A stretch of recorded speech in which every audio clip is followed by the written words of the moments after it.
Hello, welcome back to the podcast. Thank you so much for joining me again at the start of the week to dive into all things spirituality, getting to know yourself, and ultimately walking your path in your greatest light, because that is our intention here. First of all, I just want to heads up to say thank you so much for all the feedback that I've gotten over the last couple of days since the launch of our pathway courses. So on the 6th, we launched 2 pathway courses, our change pathway course and our values pathway course. And just from the bottom of my heart, I just want to say a sincere thank you for all of you that have jumped on and purchased. I was actually shocked by the uptake and just really grateful, obviously, but also just excited that, just knocked over the microphone. Excited that so many people were just wanting to jump on and to do what they can within their own lives to, I guess, live and be the best version of themselves. We are so open to feedback on how these programs hit with you and any questions that you have. And, you know, like I said in last week's episode, these programs will follow the specific process, which is our signature at the Light Path Collective approach to anything developmental or well-being, or a course that you can basically pace yourself. And if you're not sure about all that, head back to last week's episode, the values episode that launched last week. So the 2 before this one, on your podcast list, because there I go through and I explain in a little bit more depth what the process is all about, the 4 stages of reflect, explore, ignite, and embody, and what is encompassed in these 4 stages and how they build upon each other as you work through these courses at your own pace, because it's all about that autonomy and that ownership over your own development and learning, which we highly value. The curriculum can then be tailored to your specific needs. And the second of these pathway courses that I've released, they actually released at the same time, but the second one I'm talking about here on the podcast is the Change Masterclass. Now, it seems pretty obvious that change is inevitable in our lives, but over the last, doing this work over the last 15 or so years and working with people so intensely, what I've really come to notice, firstly within myself, because, I self-study so intensely, and, I'm really prepared to kind of go through it. What I notice so intensely is that even though change is inevitable and change really is the only constant, we are not taught how to deal with change, how to cope with change, even how to manage change. Often we're fumbling our way through it, and that was definitely my experience understanding this process and coming up with this process and then walking myself through it so many times, because change is always occurring, and it's not just occurring in one area of our lives, it's occurring in absolutely every facet of our life, and it will occur in absolutely every facet of our lives. And so it made sense to me to really want to provide you guys with a resource that you could walk yourself through change, or give you a process or a formula that then you can come back to anytime, you're going through a change, or, struggling to go through or walk yourself really through a change that you're grappling with. Because it's going to come up. We're going to be faced with so many changes. And like I said, it was in my experience of change that I just found out I wasn't good at it. I was obviously better at changes that I'd chosen, because I had an idea of where I wanted to go and what I wanted to do. So hence I was choosing a change. But even those were sometimes really hard. We think just because we've chosen it that it's going to be easy to deal with. But gosh, that's just not the case at all, because we can still, find things a little bit difficult to integrate and to understand. And things don't always go as planned, as we know in life. And so what happens then? Does that make you doubt the change that you chose? Or do you then start judging yourself as if you've done that change, somehow incorrectly?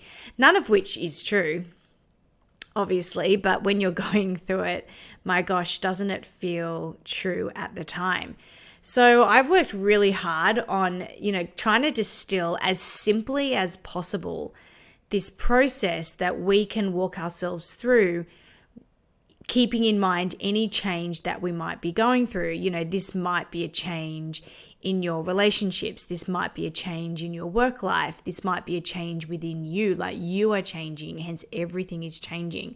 Life stages, things are ending, natural new beginnings.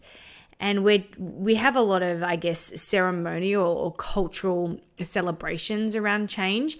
But then we don't really have, I believe, that cultural structure, or that really we're not explicitly taught then maybe how to walk through change. So that's my intention with the change pathway, to give you that opportunity to do that, because we're all going to encounter change, and it can feel difficult, especially when it's not chosen.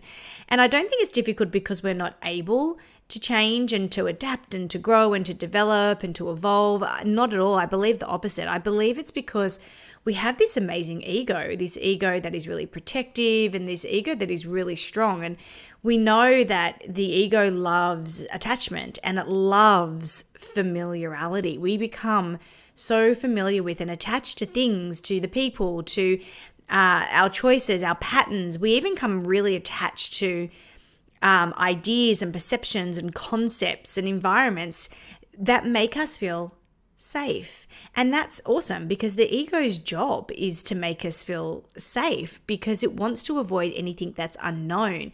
And anything that's unknown is going to conjure up some type of fear.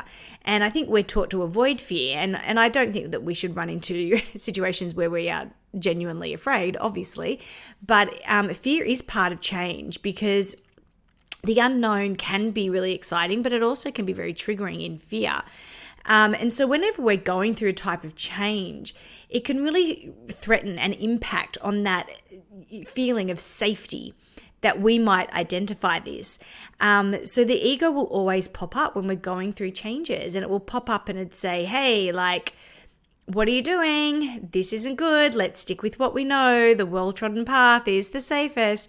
And then we have our soul, this soul, our highest potential self, our higher self. It's called that for a reason, because it can see greater things and it can see greater possibilities, and it knows our potential is unlimited. And so the soul, that part of ourself that never dies, never wants to stop expanding, because it's limitless in its curiosity and potential.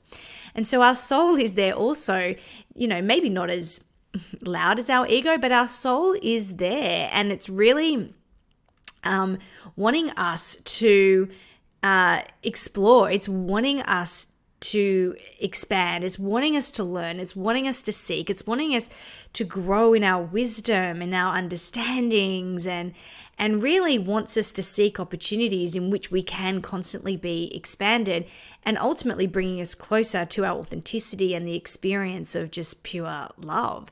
So the ego is that human part, and that's how I see it. The ego is this human part, this fear-based perception, which is really helpful, and then to keep us safe, but then it kind of oversteps the mark when it maybe doesn't allow our soul to explore and to shift and change our human experience the way it's required to, or the way it's calling for us to do.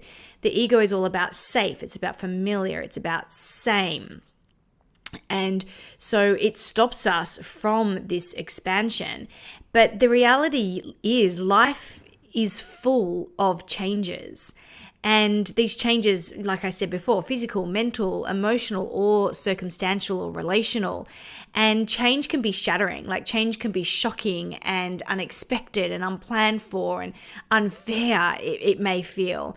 And change can come in natural cycles, like we grow up or we reach a milestone, or our bodies start to shift and change.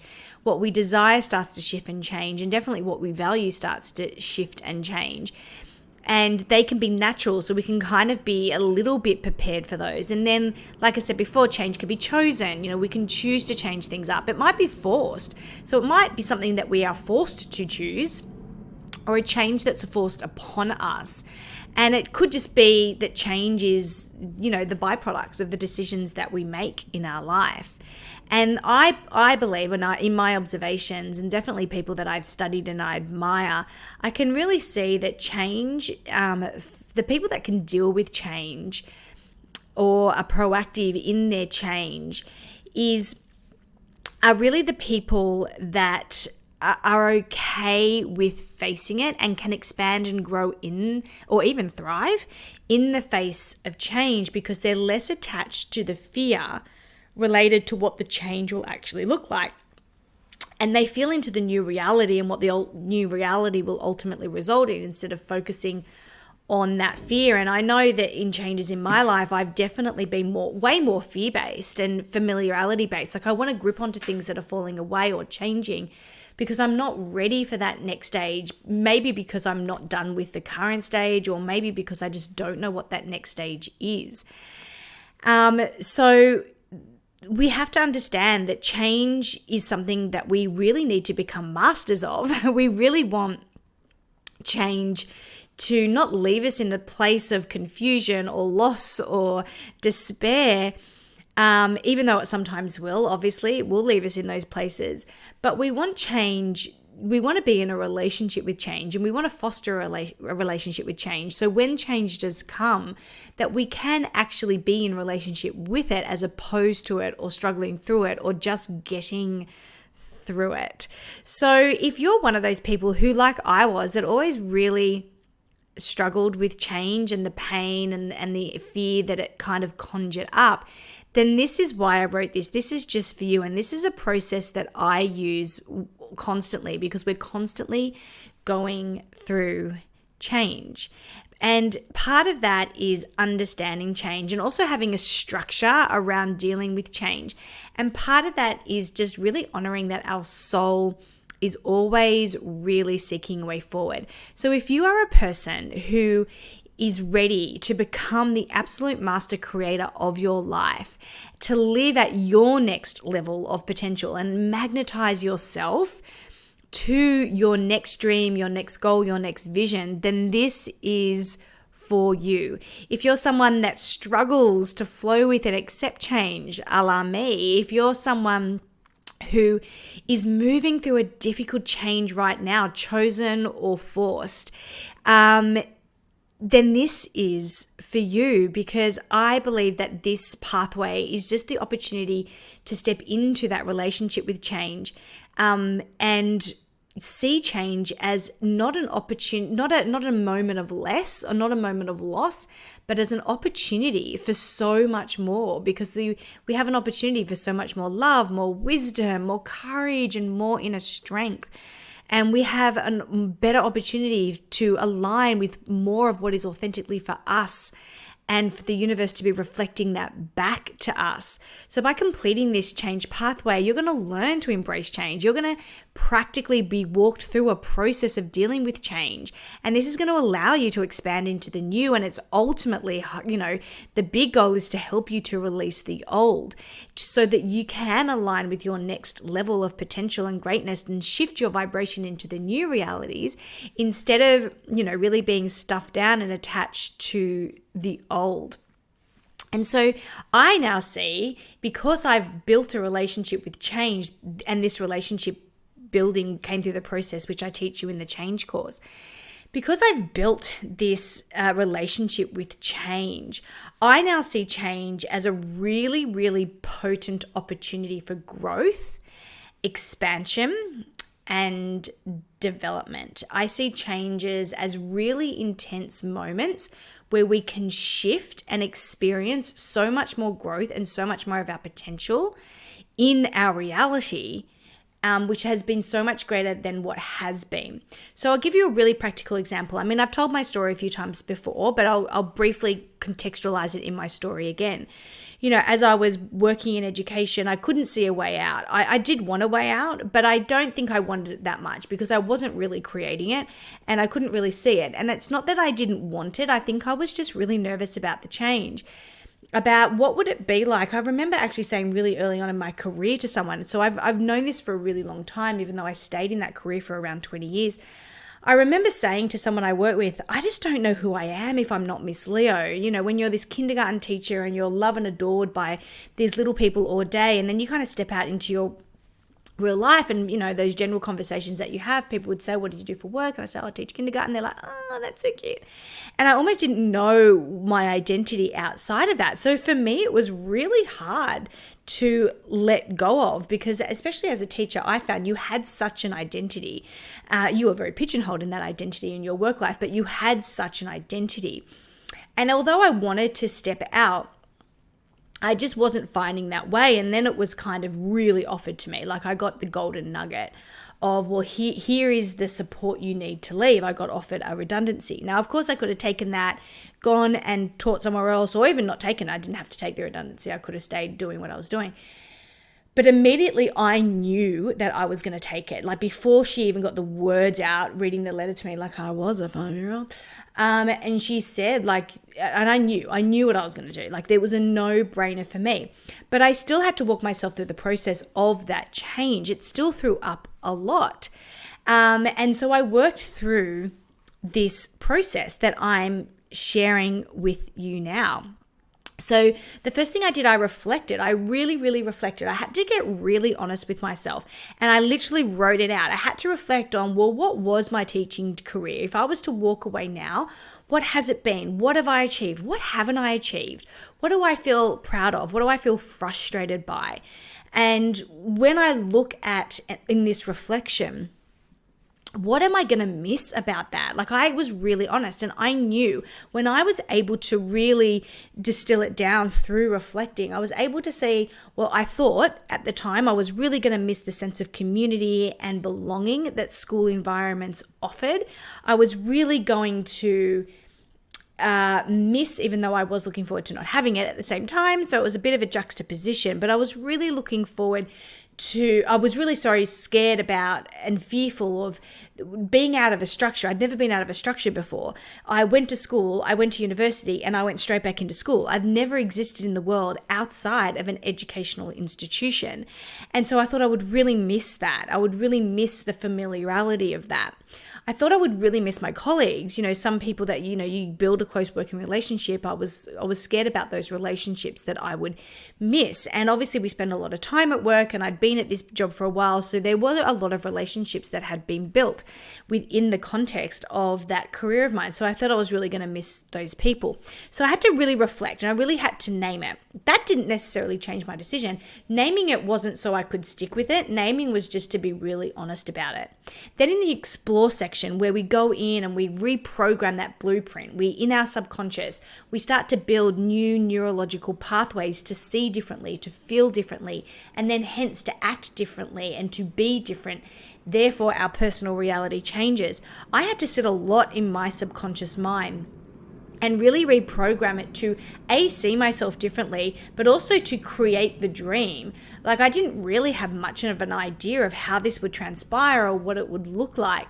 So I would sit daily, absolutely daily, and I would imagine myself not going to school. I would imagine myself working in the way I'm working now. I did not imagine myself sitting on a podcast. I'm gonna be really honest about that. But I really, you know, started to come up with some types of pictures to see myself differently, because I realized in my reflection, I was just seeing my section of the process when I ignited. I had to take inspired action to align with my new reality that I was starting to see through the portal of my subconscious. So what I started to see was that I really needed a website. I really needed social media presence. So I just literally started taking tiny steps in that. I just started to ignite the flame. I started to really look at this change more proactively. And I think that when we can take actionable steps in a change, it's much more useful. And then ultimately, when it came to the embodiment phase of owning this new vibration of who we are, I actually embodied it in ways that I didn't imagine that I would. I embodied it in ways that were way more true to me, which is great, but in ways that surprised me purely because of the subconscious programming that I had done. So I was able to walk myself through that and not be freaked out by that change because I had built that change muscle. I knew how to approach it. I knew what I was going to do, and I just executed the plan step by step, which is why I'm so excited to share this with you, because once you learn it, this process, then you can do it too whenever a change occurs for you.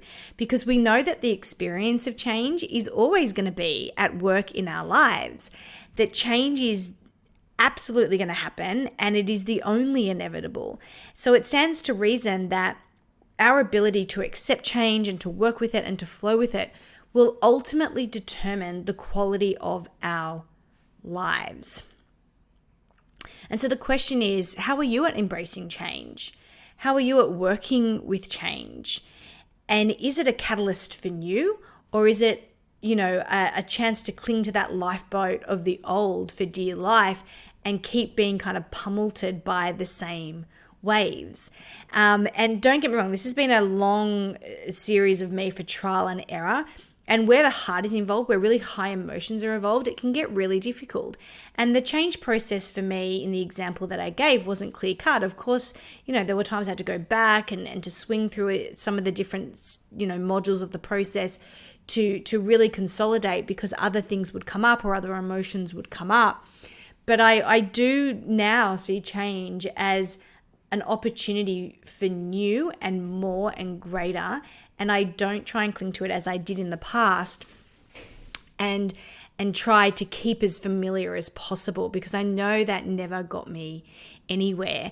And I've also come to really deeply acknowledge, know, and accept, and now embrace, I would say, that when something is changing in our lives, we know that it's because something within us needs to be rebirthed. Something in us needs to change. So let's just say you're someone who has been left in a relationship unexpectedly. Sorry, you did not see it happening, you did not see it coming. But on a subconscious level, there was something in you that needed more. And there's an opportunity for something within you to be rebirthed. Now, when we're birthing something, we don't always know what that new thing is, what that new thing is going to be like, or the impact of that new thing on our lives. And this is where we really have to trust ourselves. This is where the relationship, like doing the work, having that robust relationship with ourselves, can really help our path of evolution, because we don't build trust in things outside ourselves. We build trust within ourselves. So we don't trust that the outcome's going to be great. We trust that we are going to be great. We don't trust that the outcome is going to make us happy. We trust that we are going to be happy. We don't trust that the outcome is going to keep us safe and secure. We trust that we are going to keep us safe and secure. We don't trust that the outside circumstance will create a lot of peace and satisfaction or retribution or reward. We know that we can give ourselves all of that. So ultimately, to learn to work with change is really to be an active participant in creating the new. And it's absolutely impossible to do that when you are attached to the old. So it's essential that our curiosity really focuses on the new, and witness it as an opportunity for more, rather than looking back and reminiscing and clinging on to the old. Ultimately, and this is, if you hear anything in this podcast, I want you to hear this, that change is an opportunity for more. It's never an experience of less. Use this pathway, like I said before, when you've been really confronted with a change that you didn't plan, or before embarking on a change in your life. If you're needing to create a new habit, a new ritual, a new way of being, a new lifestyle change, it's a great one to use for that. Or if you're just struggling to move on. And this is the process that I've used with thousands of clients in my time, and most importantly, on myself. And I am absolutely sure within my heart of hearts that embracing change and working with change is such an empowering experience. So if you are ready to become that greater version of yourself, to embrace change and to really allow a change to empower you, then this change pathway is going to be absolutely perfect for you. And remember, change is an opportunity for more. It isn't an experience of less. Would love to hear your thoughts and feedback, especially if you're on the change pathway now. Would love that and would love to share that out with the community. As always, though, as you're walking this path of change, as we all are all the time, I'm just sending you so much love and light as you do so.